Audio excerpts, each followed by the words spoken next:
Hi guys, and welcome to this video with me, John Kibler. I am one of the trading mentors here at Trade and Train, along with Mark Owen.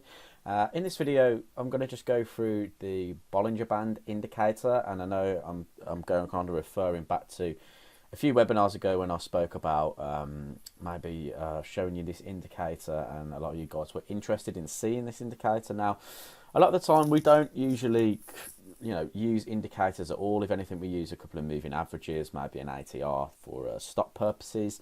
But other than that, we're all about price action and the market telling us how to read the market with price action on its own. And as you can see here, this is just how we usually do things with a naked chart essentially, and price action just telling us what's going to happen in the market. Now, a couple of filters that we do use, or I use personally, is a 10 and 20 moving average.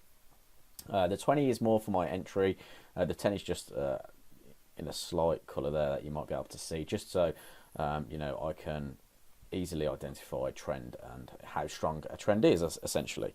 Now, I'm going to just remove these for a second, just hide them and bring on a Bollinger Band, because I know you guys have been asking for that. So just going to move my tools just there. So to find an indicator in TradingView, if you are using TradingView for the very first time, just go into indicators just in here, and all I'm going to do is add the Bollinger Bands. Now you can either just come down the list here where it's in alphabetical order the indicators are, or you can just type in here Bollinger Bands and they will come up just in there. So what I'm going to do is I'm just going to select the first Bollinger Bands that we see, and first thing I'm going to go to is the format tab. So it's a little cog next to where your indicator will be put, and that is on the top left hand side of your chart. Okay, now the length is typically 20, and the length is pretty much a moving average. Okay, so if I was just to okay this and bring back the 20 moving average on in there, I've got an exponential moving average on, which takes into account the closing prices. The 20 on here is pretty much like a simple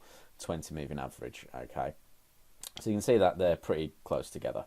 Okay, so if I just take that off, and then what it does is it has what they call deviations. Okay, so it sets it off by 2 standard deviations from the 20 mean average. Okay, and what this is trying to highlight basically is areas of support or maybe resistance. And the strategy I use when I talk about counter trend trading is regards to how far the market has moved away from the 20 moving average, and I look for trades to go off key support areas, for instance like these areas in here, and trade it back to the 20 moving average on a smaller time frame. Okay, and that's what my strategy is in relations to a Bollinger Band strategy. Okay, but except I use the exponential moving average.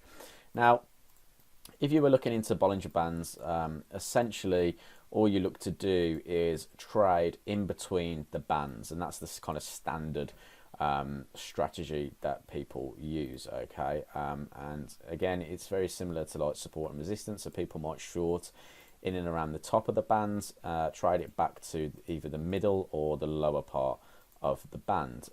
Another strategy that people use is a breakout of the band as well. So for instance, if the market breaks out the upper band, you could look to maybe add a long position in there. You can also look to buy or sell from the 20 moving average just in the middle.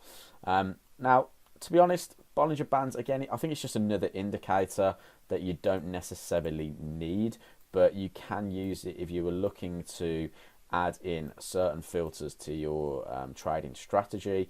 I always suggest that if you are going to add an indicator into your trading strategy, then you've got to back test it. You've got to know what the indicator does inside and out, and how it's best used in certain market conditions. And again, largely all these indicators do work best is in a trending environment. Okay, now naked price action is a little bit different because it allows us to trade in ranges as well. Okay, so that's why we largely teach you to use bear price action. Okay, because if we were looking at this situation here, and what we're trying to achieve is if the market's going to move in this uptrend, the basics have to occur first. Okay, so we need the market to make higher highs and higher lows to introduce a uptrend into the market. Okay, now I'm just going to grab a trend line, and as you can see, between this sort of area here and down here, the market is largely just ranging between certain points. Okay, so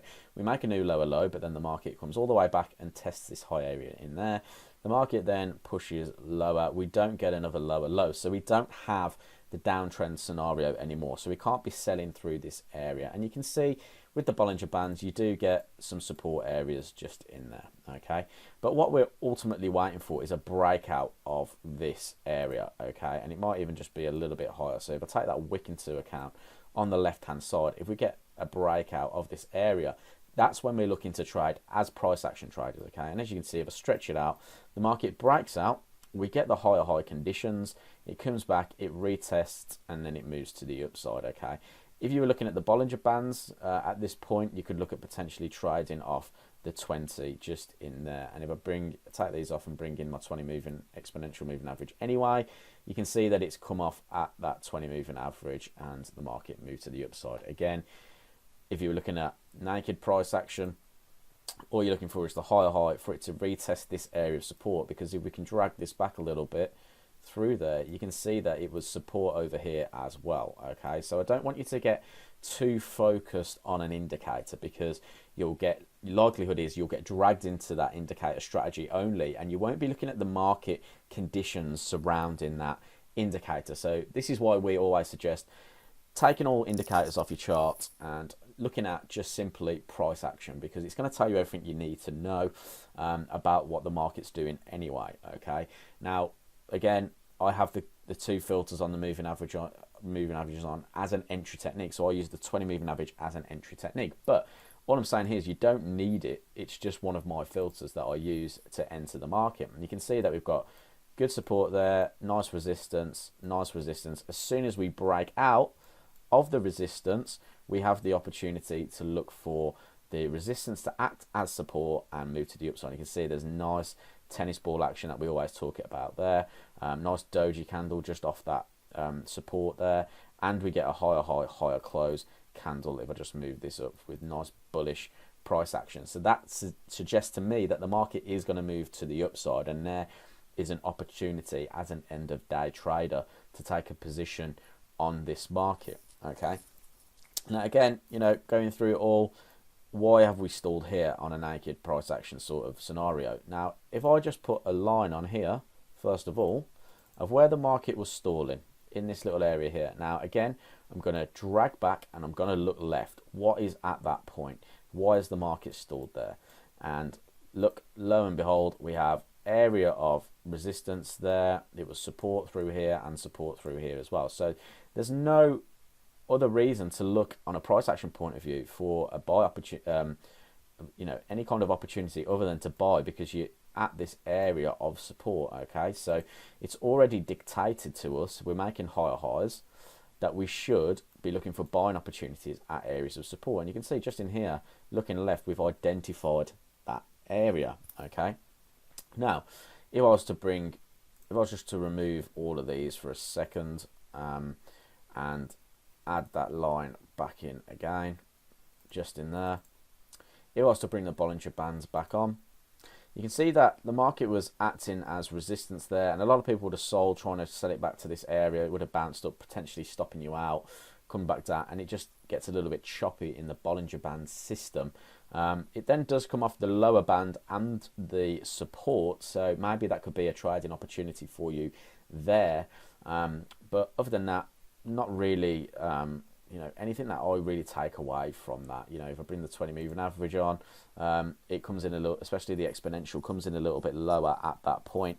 But to me, I'd be more focused on the area of support that price action has produced. And you can see as soon as I add that on, your mind and your eyes will take you to the colourful parts of the chart. They'll take you to any kind of lines that look right. So it can be hard when trying to distinguish what price action's actually doing when you've got all these different indicators on the screen. But if you keep it nice and simple, identify what the market's doing first, then your filters can be only for a strategy based system. So for me, if I was at this support, we didn't create a lower low, we have created a higher high. I would be looking for buying opportunities on closes above the 20 moving average, and we get a nice one just in there on the 16th of June, you know. And if we bought in there, stops below the low point, which is created by this spike lower in here, we would have made a decent return on this market. Okay, again, just going to bring in the Bollinger Bands, take away the 20 moving average. You can see how choppy it gets through here in the market. But if you understand market conditions, you know, that is an area of consolidation. Again, you know, I take away all of this stuff in here, and you can see that we consolidate in this area through here. It's quite hard to dictate what's going to happen at that point in time. You know, if I go to a weekly chart, that's definitely going to be a phase 2 on the weekly chart. Yeah, as you can see, the market's pulling back in a phase 2 on the weekly, but look where it ends at the bottom. So let's just again look left. Market has spiked out here before and spiked out above there before as well.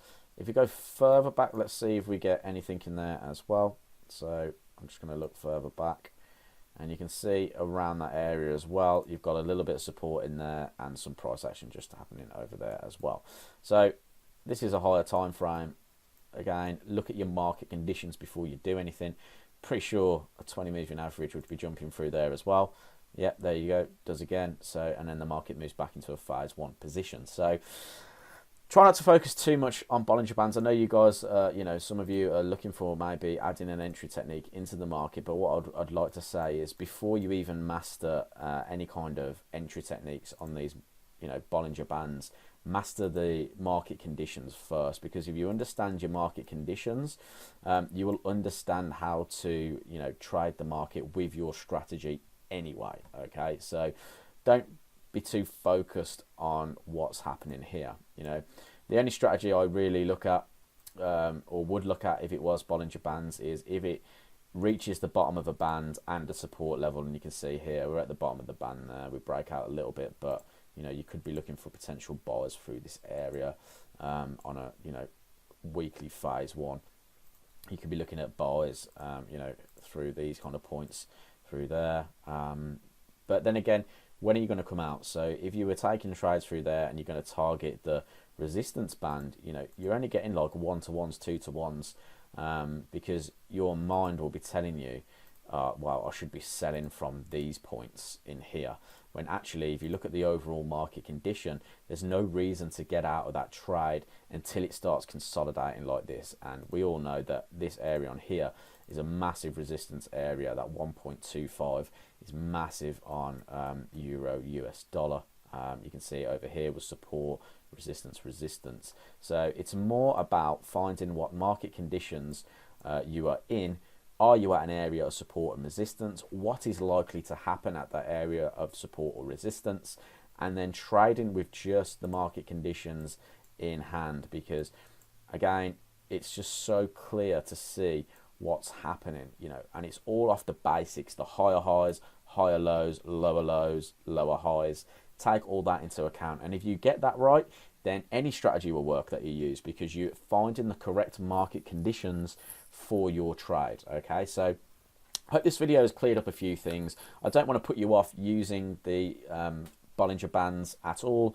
All I want to do with this video is highlight that the fact that you don't necessarily need it. What's more important is finding the right market conditions, and that's why what we try and achieve here at, you know, Trade and Train and in the Live Traders Club is to actually understand the market condition that we're in, because then we're more likely to take better trades and get a higher probability of a rewarding trade. Okay, so you know, if we know that we're in a downtrend, we can be taking our 4-hour chart and looking at the trading opportunities as we go in that trending environment. Okay, and you can see here, if we just look at, you know, maybe counter trend line breaks instead, on all the kind of phase 2s that you see in the market, you'd be very, very successful until the point you get, you know, through here, and you wouldn't be taking any trades until we broke it. And I guarantee at this area through here, this was a daily phase 2. So I'm just going to go back and show you that, just so you know that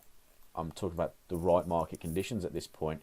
Yeah, phase 2, and all we're using is the 4-hour to suggest where the phase one could come in on a daily chart, and we get that break through there, get the close below. Now the market moves back into that phase one trend. Okay, so I hope this has helped you a lot. If you have any questions or anything like that, leave some comments down below. We really want to help you to achieve your goals here at the Live Traders Club and Trade and Train. So if you're interested in noting or finding out any more about us, please visit tradeandtrain.com. All the information's there, and we'll be happy to speak to you. So thanks for watching, guys. This was for the Live Traders Club as well, for the questions that I've had in there. But I thought it would also be good just to put on YouTube, just so you can see what we try and achieve in these in the markets, and what our kind of philosophy is in the market. So hope you enjoyed the video, guys. Thanks for watching, and I'll see you in another video.